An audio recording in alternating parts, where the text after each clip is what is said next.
Chers amis de la calligraphie et de l'enluminure, bonjour. Bienvenue sur cette chaîne qui s'occupe d'inspiration et de création.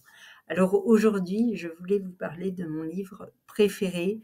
Il s'agit des lettres latines de Laurent Flug-Haupt. Donc c'est un nom, j'avoue, qui est difficile à prononcer. Mais le livre est d'une qualité extraordinaire parce qu'il mélange le graphisme et la calligraphie avec beaucoup d'illustrations en fait et d'images.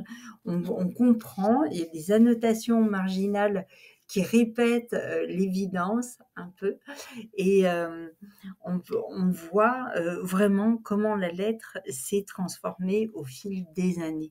Donc je vous partage quelques pages. Donc tout début, dans l'introduction, on va voir que la lettre est en fait très vivante. Elle a une anatomie, donc voilà, pour les formes et le lexique de la description d'une lettre, comme l'apex, le fût, la panse, les formes, les contreformes, etc. Mais elle correspond aussi à une phonétique. Et c'est là qu'il ouvre le sujet sur le point d'articulation, mais également les chakras. Et je trouve extrêmement intéressant de faire des parallèles dans des disciplines qui sont peu rapprochées habituellement. Et en tout cas, moi, ça m'ouvre un univers de rêve tout à fait accessible, puisque les lettres sont parmi nous. Ensuite, le corps même du livre est classé suivant les lettres de l'alphabet, avec toujours une structure équivalente, qui est une mise en page magnifique, où on voit à la fois la lettre, des qualités, des vertus principales qui s'en dégagent. Par exemple, pour le A, c'est l'amplitude, la stabilité et la noblesse. Alors c'est vrai qu'en pensant à ces trois qualités, lorsqu'on trace le A, eh bien, on sent qu'on peut gagner en équilibre et en justesse.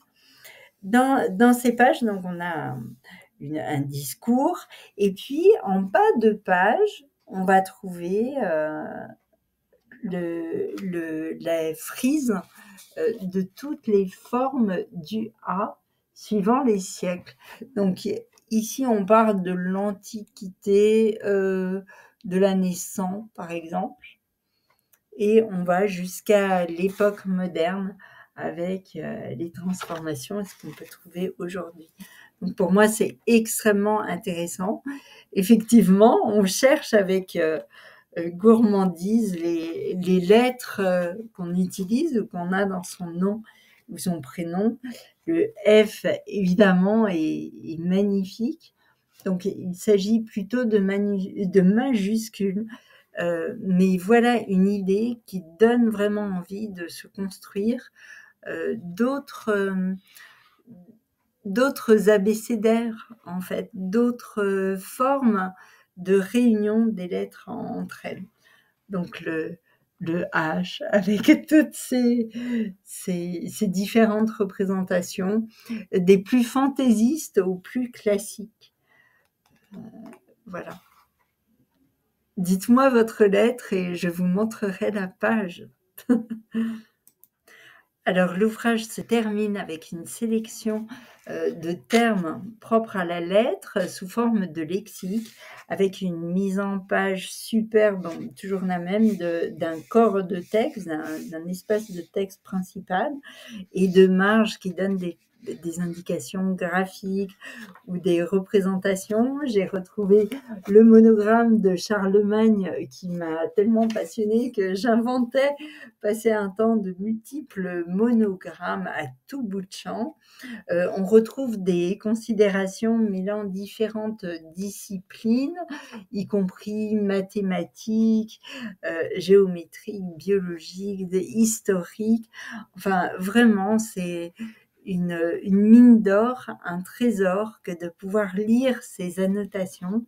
Donc je remercie vraiment l'auteur d'avoir eu cette idée parce que personnellement, elle me remplit de joie.